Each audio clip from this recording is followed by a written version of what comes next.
O arqueólogo americano James Patterson foi morto durante um assalto a um restaurante na cidade de Iranduba, perto de Manaus, neste fim de semana. 3 suspeitos foram presos. Patterson era professor de antropologia da Universidade de Vermont e participava de pesquisas sobre a vida dos índios em parceria com a USP. Ainda não há previsão de quando o corpo vai ser levado para os Estados Unidos. Você vai ver agora a confissão de um ex-presidente da República sobre um momento dramático. Pela primeira vez, Fernando Collor revela com detalhes que esteve a ponto de cometer suicídio. A série Dossiê Brasília expõe segredos que os ex-presidentes tiveram de guardar quando estavam no poder, mas hoje podem revelar ao Brasil. A reportagem é de Geneton Moraes Neto. Iniciamos hoje uma guerra. O mandato do presidente da República brasileiro, eu os convoco para mudar o Brasil.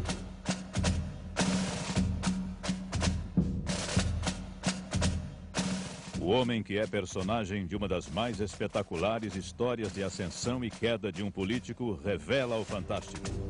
Depois de ter sido afastado da presidência, chegou a gravar uma mensagem de suicídio. O ex-presidente guarda a fita até hoje.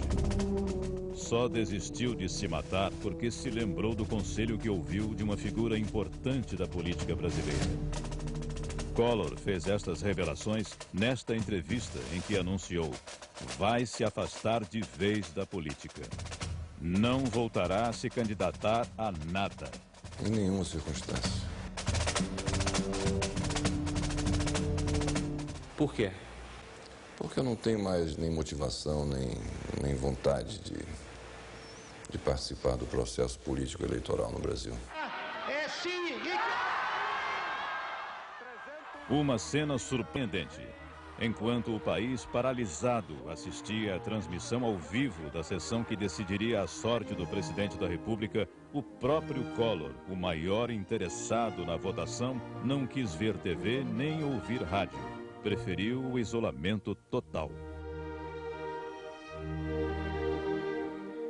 Eu estava sozinho na minha sala, no Palácio do Planalto. Somente a luz em cima da minha mesa ligada ou acesa, a lâmpada. Todo o gabinete restante na penumbra. E só.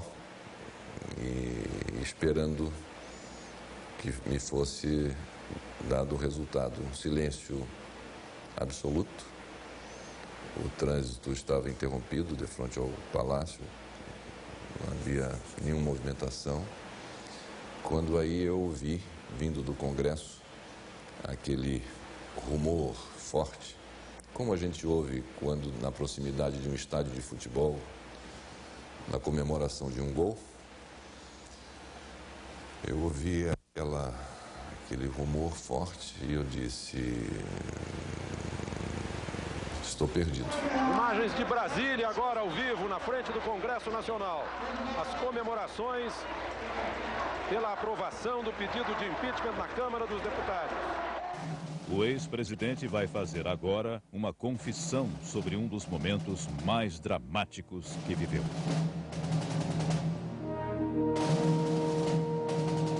O senhor chegou a pensar em suicídio por ter sido afastado do poder? Pensei. Pensei num determinado momento em dar fim à minha própria vida, porque o sofrimento foi atroz, foi uma coisa brutal, cruel. O que é que levou o senhor a abandonar a ideia do suicídio? Bom, em primeiro lugar, o instinto de sobrevivência que todos nós temos. Para isso não ter acontecido, me valeu muito uma conversa que eu havia tido com o governador Brizola. Na última audiência que ele teve comigo em Palácio, fui levá-lo à porta.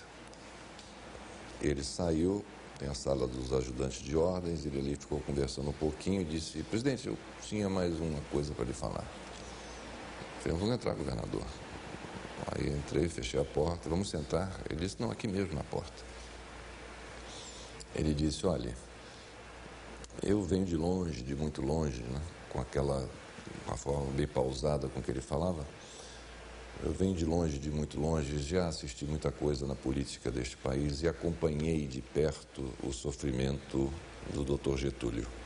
Mas o Dr. Getúlio deu fim à sua própria vida. O que eu quero lhe pedir, não como político, não como governador, mas sim como cidadão Leonel Brizola, é que resista, presidente.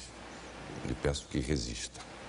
E nisso os olhos dele se marejaram de lágrimas e os meus também, nos abraçamos, e esse é um fato que, eu diria, me ajudou, né, a não cometer esse desatino. E nesse momento em que pensei nesse ato extremo, sempre me vinha à mente, me assomava as palavras do governador Brizola. Eu disse, eu falei com ele que iria resistir e vou resistir.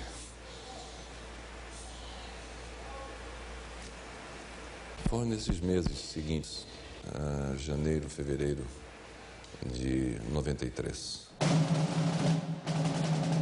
O senhor chegou a ensaiar, escrever alguma coisa nesses momentos? Não, gravei alguma coisa. Eu gravei uma fita. Iniciei a gravação de uma fita. Essa fita está lá guardada. O que é que o senhor dizia nessa fita? Na fita eu começo explicando o porquê do meu gesto, mas nada assim pensado ao povo brasileiro ou a algum documento que ficasse registrado na história. Contando mais uma coisa pessoal, uma coisa para a família, e dizendo dos motivos que me levavam àquilo e dizendo as coisas como eu gostaria que ficassem. Dizendo do meu testamento, essa coisa toda, de bens, coisas assim. Mas nada, não era um documento político, era um documento mais de cunho pessoal. Onde o senhor gravou essa fita? Na biblioteca da Casa da Dinda. Como foi feita essa gravação? Por mim mesmo, com um gravador daqueles antigos, tipo tijolão. Gravação em áudio somente. Bom, isso foi por volta de umas 3, 4 da tarde. Eu esperava... Nossa, essa é uma conversa tão triste, mas... Acho que é importante ter um registro. O senhor como ex-presidente da República. E, enfim, eu imaginava que isso acontecesse ao anoitecer. Mas aí raiou o dia seguinte... Eu já havia mudado de ideia. O político que se tornou aos 40 anos de idade o mais jovem presidente eleito da história do Brasil, hoje é um executivo de 56 anos que dá expediente todo dia nesta sala da organização Arnon de Melo, sede de uma estação de TV, um jornal diário e emissoras de rádio. Benze-se depois de tocar uma imagem da Virgem Maria. Um Collor que não lembra o presidente impetuoso quer fazer uma autocrítica pública. O ex-presidente diz que hoje não faria o que fez na campanha. Usou na propaganda eleitoral um depoimento de uma ex-namorada do candidato do PT, Luiz Inácio Lula da Silva. Eu diria que não foi algo de bom gosto nem de bom tom, não é? Seria absolutamente desnecessária aquela utilização. E não o faria novamente. O senhor já disse que sofreu o processo de impeachment porque não era de frequentar churrasco em casa de deputados. O senhor acha que se tivesse cortejado o Congresso, teria escapado do processo? Sem dúvida nenhuma. O que é que leva o senhor a essa certeza? Eu não estou aqui querendo absolutamente criticar o Congresso, critico o meu posicionamento em relação ao Congresso.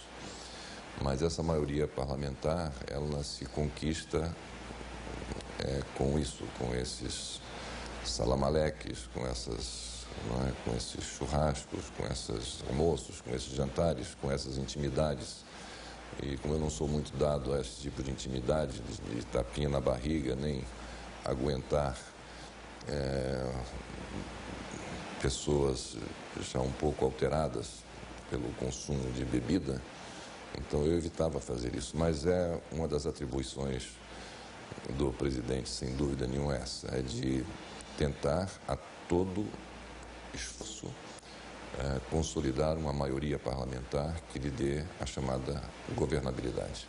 O erro imperdoável do meu governo foi o mau relacionamento do presidente com o Congresso Nacional. O Senado condenou o presidente Collor em dezembro de 92 por crime de responsabilidade. O julgamento foi comandado pelo presidente do Supremo Tribunal Federal, ministro Sidney Sanches. Durante 8 anos, Collor ficou impedido de ocupar qualquer cargo público. O que determinou o afastamento do senhor da presidência foi a suspeita, na época, de que o tesoureiro da campanha, PC Farias, achacava empresários num esquema que, em última instância, envolveria a instituição da presidência. O senhor acha que um dia vai se livrar dessas suspeitas diante da opinião pública? Bom, isso é uma brincadeira, né? Porque sobre isso já fui julgado, né? E já fui inocentado dessas acusações, né?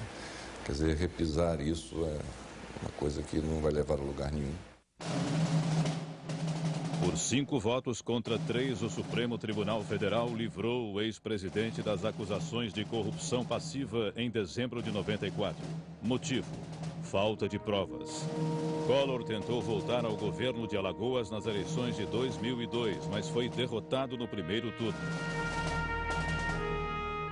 O irmão Pedro, autor de denúncias contra Fernando Collor, morreu de câncer no cérebro. A mãe, Leda Collor, passou 29 meses em estado de coma antes de morrer no hospital de São Paulo.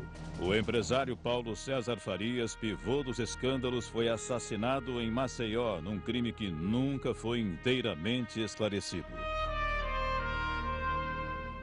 Hoje, o senhor vê um toque trágico na sua ascensão e queda tão rápida? Ah, sem dúvida.